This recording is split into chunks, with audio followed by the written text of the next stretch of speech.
இப்ப இன்னைக்கு அம்பேத்கர் நூல் வெளியீட்டு விழாவில் வந்து விஜய் வந்து கடைசியா பேசுறப்ப அழுத்தம் காரணமாக தான் நீங்க இங்க வரல. மிக முக்கியமாக நீ ஏன்பா அப்படி நின்றுட்டு இருக்கிற? ஃப்ரீயா இல்ல?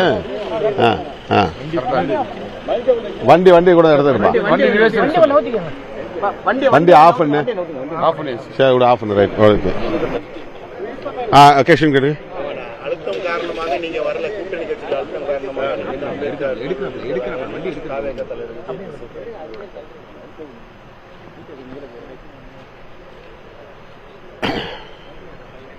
தமிழக வெற்றி கழகத்தின் தலைவர் விஜய் அவர்கள் அம்பேத்கர் நினைவு நாளில் அம்பேத்கர் தொடர்பான நூலை வெளியிட்டிருப்பதும் அம்பேத்கர் அவர்களை பற்றி பேசியிருப்பதும் பெருமை அளிக்கிறது. இன்றைக்கு பொது நீரோட்டத்தில்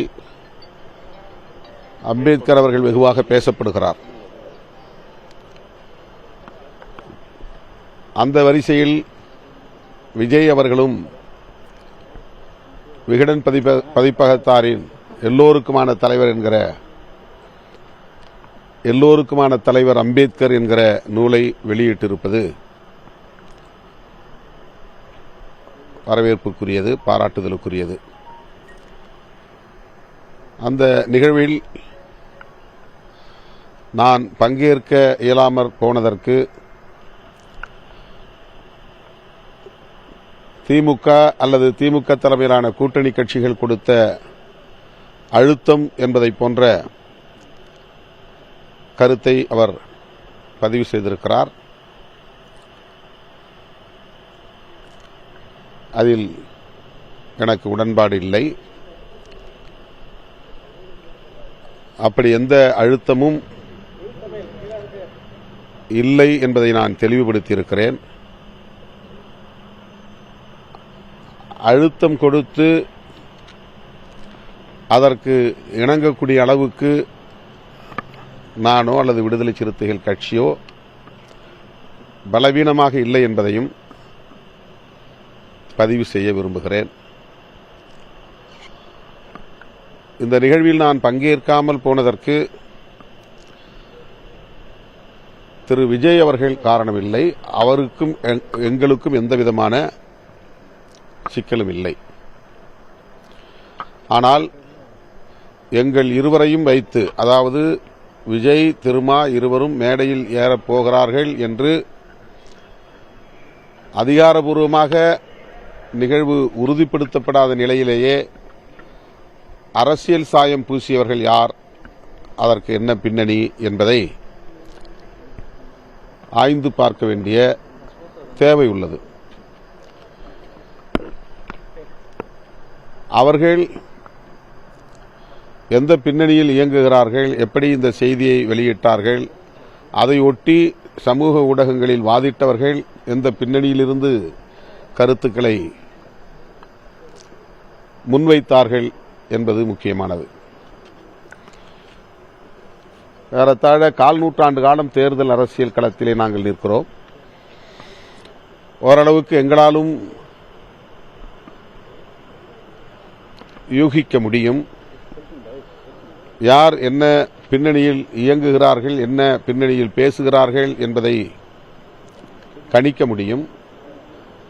அந்த வகையில்தான் அம்பேத்கர் நூல் வெளியீட்டு விழாவை அரசியலாக்கி விடுவார்கள், அப்படி அரசியல்படுத்துவதை நான் விரும்பவில்லை என்கிற அடிப்படையில்தான் நானே முன்கூட்டியே விகடன் பதிப்பகத்தாரிடத்தில் சொல்லிவிட்டேன்.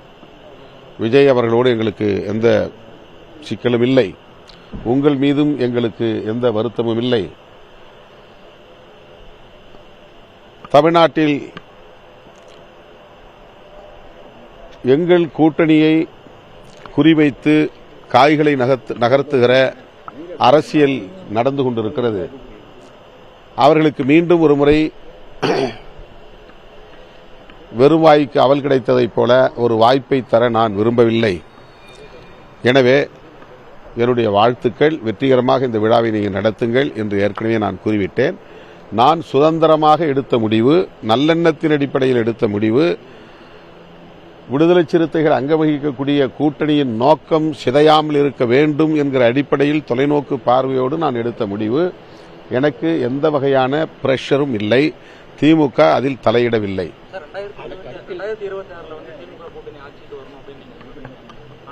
மன்னர் ஆட்சி 2026 வரக்கூடாதுன்னு உங்க கட்சியோட துணை பொதுச் செயலாளர் சொல்றாரு. திமுகவை மெயின் பண்றதா இருக்கு. அதை பத்தி நீங்க என்ன சொல்றீங்க? விடுதலை சிறுத்தைகள் கட்சியில் அவர் இருந்தாலும், துணை பொதுச் செயலாளர் பொறுப்பிலே அவர் இருந்தாலும், வாய்ஸ் ஆஃப் காமன் என்கிற அமைப்பின் சார்பில் அவர் அந்த நிகழ்விலே பங்கேற்றார் என்பதுதான் உண்மை. விகடன் பதிப்பகமும் வாய்ஸ் அண்ட் காமன்ஸ் என்கிற அந்த நிறுவனமும் இணைந்து அந்த புத்தகத்தை கொண்டு வந்திருக்கிறார்கள். வாய்ஸ் ஆஃப் காமன் என்பது ஒரு நிறுவனம், தேர்தல் உத்திகளை வகுக்கக்கூடிய நிறுவனம். அது கோ பப்ளிஷர், இணை வெளியீட்டாளர் என்கிற அடிப்படையில் எல்லோருக்குமான தலைவர் அம்பேத்கர் என்கிற நூலை வெளியிடுவதில் ஈடுபட்டிருக்கிறது. ஆகவே அவர் முக்கியமான ஒரு பங்கை வகிக்கிறார் அந்த நூல் வெளியீட்டில்.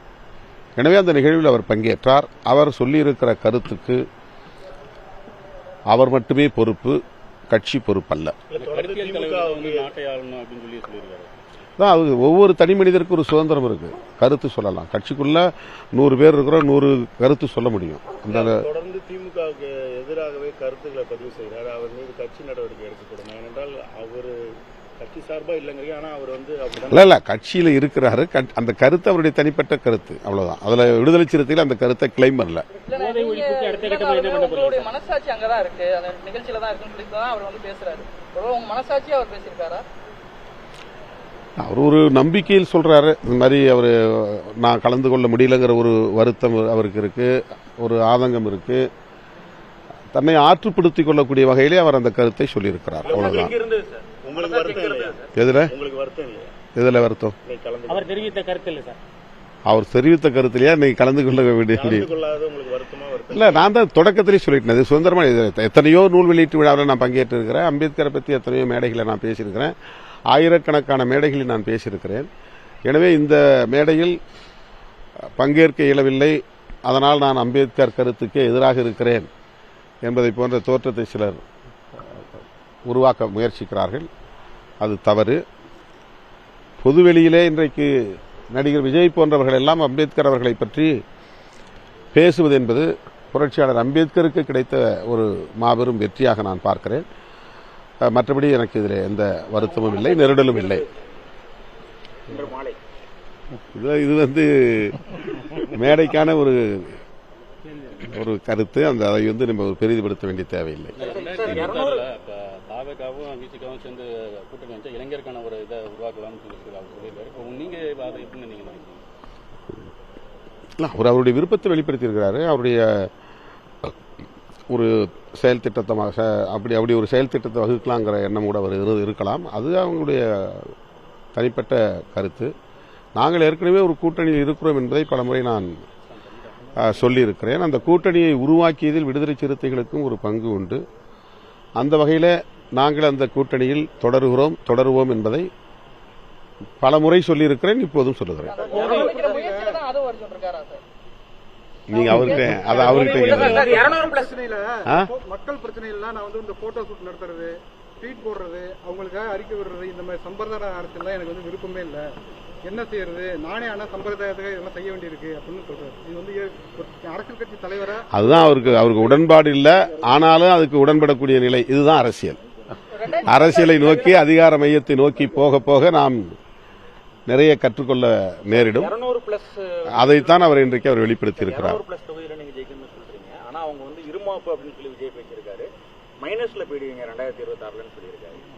இதுக்கெல்லாம் கருத்து சொல்ல முடியாது. அது அவரே, அதுதான் அவருடைய கருத்தை அவர் சொல்லியிருக்கிறார். அதுக்கு அதை விட கூடுதலான விளக்கம் தேவைன்னா அவர்கிட்ட தான் நீங்க பேசணும். மாநாடு நடத்துறீங்க, அதுக்கு அடுத்த கட்டமா அது சம்பந்தமா என்ன முயற்சி? நாங்க இப்ப கட்சியின் மறுசீரமைப்பு நடவடிக்கையில் ஈடுபட்டு வருகிறோம்.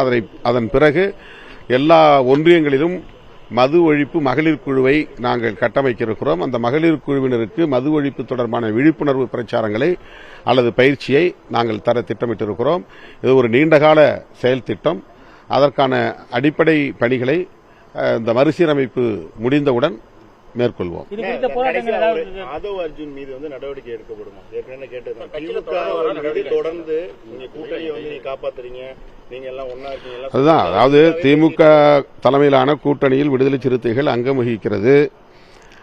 இந்த நிலையிலே திமுக கூட்டணியில் குழப்பத்தை ஏற்படுத்தும் வகையில் அவர் கருத்து தெரிவித்து வருகிறார் என்பது உண்மை. அவரிடம் விளக்கம் கேட்போம், உரிய விளக்கம் கிடைக்கும் என்று பார்ப்போம். அதன் பிறகு இயக்க முன்னணி தோழர்களோடு கலந்து பேசுவோம். தலைமைக்கு கட்டுப்படாதவரா இருக்கிறார்.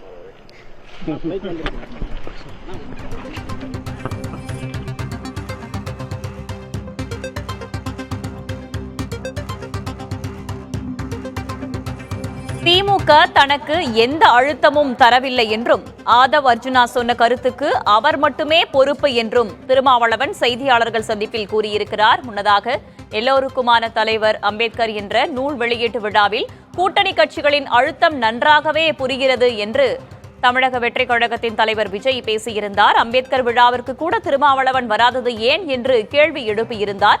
இது தொடர்பாக செய்தியாளர்களிடம் பேசிய விசிகவின் தலைவர் திருமாவளவன், திமுக தனக்கு எந்த அழுத்தமும் தரவில்லை என்றும் ஆதவ் சொன்ன கருத்துக்கு அவர் மட்டுமே பொறுப்பு என்றும் அந்த கருத்துக்கும் விசிகவிற்கும் எந்த தொடர்பும் இல்லை என்றும் கூறியிருக்கிறார். மேலும் திமுக கூட்டணியிலேயே விடுதலை சிறுத்தைகள் கட்சி நீடிக்கிறதாகவும் இந்த கூட்டணியில் நாங்கள் தொடர்வோம் என்றும் அவர் விளக்கம் அளித்திருக்கிறார். மேலும் அந்த நூல் வெளியீட்டு விழாவில் பேசி இது தொடர்பாக ஆதவ் அர்ஜுனாவிடம் விளக்கம் கேட்கப்படும் என்றும் அவர் தெரிவித்திருக்கிறார். முன்னதாக அவர் பேசும்போது, அழுத்தம் கொடுத்து இணங்கக்கூடிய அளவுக்கு நாங்கள் பலவீனமானவர்கள் இல்லை என்றும் விஜய்க்கும் எங்களுக்கும் இடையே எந்த சிக்கலும் இல்லை, விஜய் திருமா 2 பேரையும் வைத்து அரசியல் சாயம் பூசியவர்கள்தான் பிரச்சனை என்றும் அவர் கூறியிருக்கிறார்.